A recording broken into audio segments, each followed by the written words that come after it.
sa pag-asenso.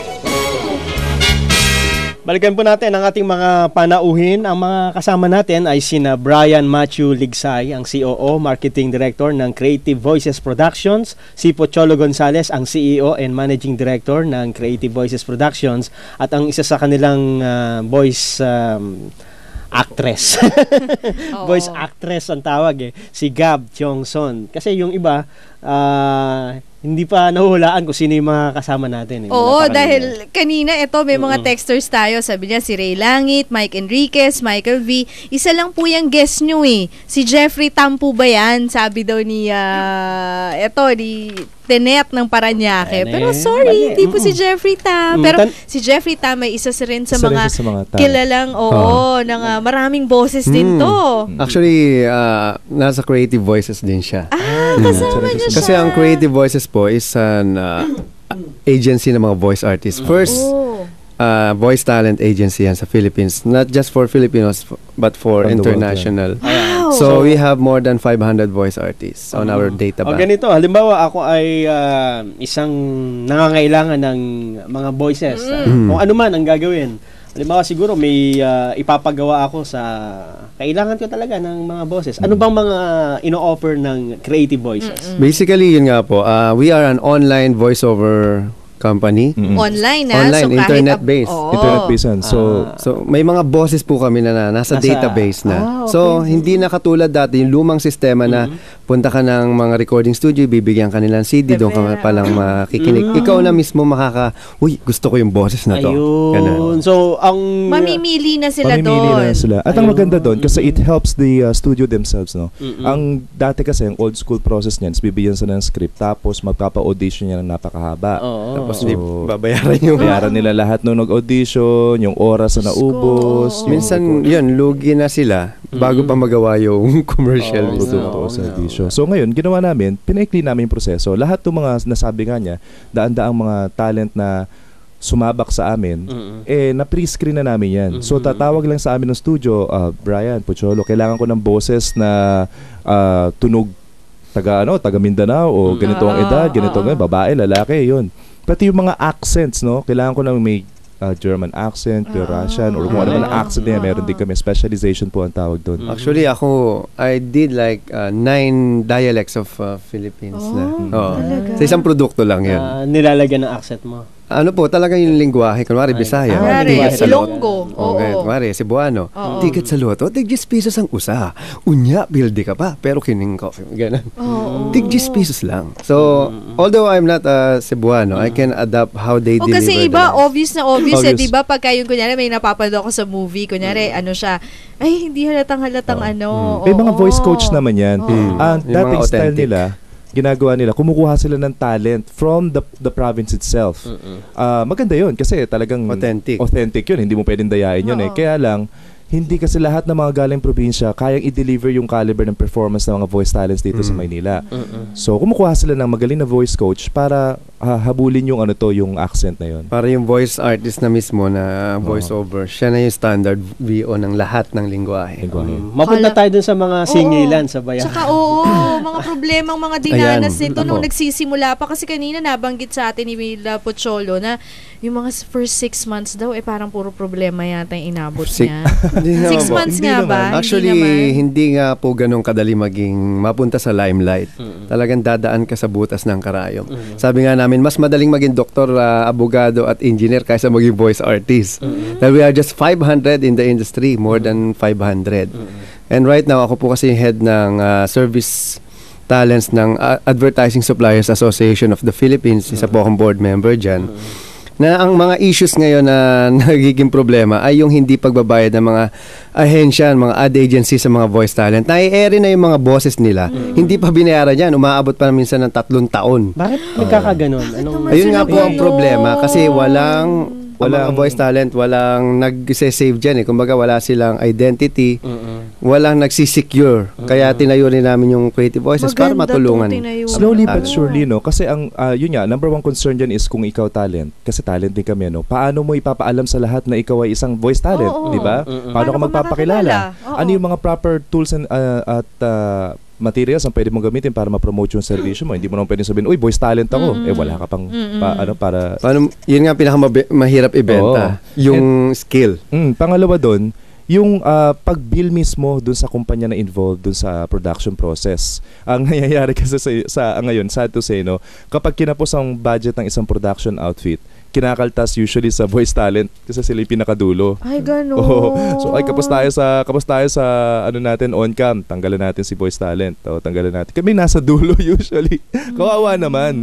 And dahil nga siguro sa may mga middleman na involved, umaabot sa buwan, minsan inaabot ng taon, yung mga ahensya, inaabot ng matagal bago nila nababayaran. Nakakalungkot pero may kontrata rin kami yung pinipirmahan, hindi rin kami binibigyan. So kailangan, yun nga, yung Creative Voices ngayon, gumawa ng paraan para mapag-isa lahat ng mga voice artists sa buong Pilipinas. Napakaganda ng naisip ninyong magtayo ng ganito para dun sa mga voice talents dito sa Tsaka mga Pilipinas. aspiring At miski po. sa buong Aspiring. mundo na rin ito, di ba? Yes. Kahit parang gusto kong mag-aral, partner. Pati po sa yung mga workshop. aspiring voice artists kasi ang problem lagi, paano ba maging voice artist? Oo. Lagi na lang sa mga interviews, wala kasing school for voice acting, walang ganito. So we made a school. Ayun. Kahit So- sa kolehiyo, hindi tinuturo yan. Hindi nga. Kami pong pareho kami Mascom graduate. Nung Ako, Mascom. Hindi po natin Walang na-encounter voice. yan, di ba?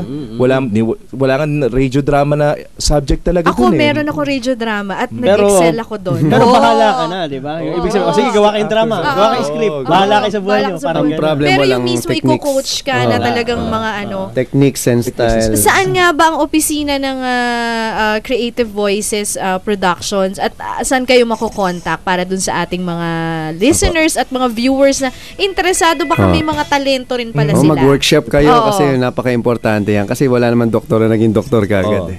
Training po kayo o makisama po kayo sa amin sa mga talent po na gustong hasain pa ang kanilang talento at sa mga nais pong maging isang voice talent. No? Puntahan nyo lang po kami sa aming studio sa Makati. 3rd floor, left wing, 1745, Light Blue Building, Dian Street, Palanan, Makati City. Dian Street, anong Opo. telephone number? 729-7274 at 9700971. At Ulitin yung natin. website? Ang website po namin is www.creativevoices.com at creativevoices.net. creativoices.net. Magkadikit na magkadikit. Opo, magkadikit. Walang So, letter E. So, dikit na siya. Okay, type nyo lang sa Google ninyo. Search Oo, nyo lang yung Creative Filipino Voice Talent. Automatic That's it. na yan. Lalabas kayo.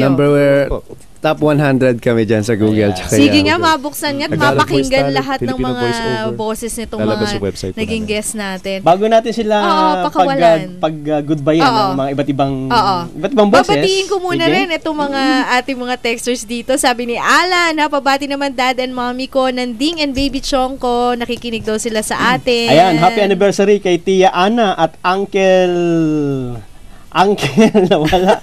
Mula kay Brother Wilson Cagayago, Uncle Ilyong ng RGL Meat Shop. Ayan. Eto, hi Sir Boyet and Miss Rosana. Si Gia Lindogan din nakikinig ng Simatar.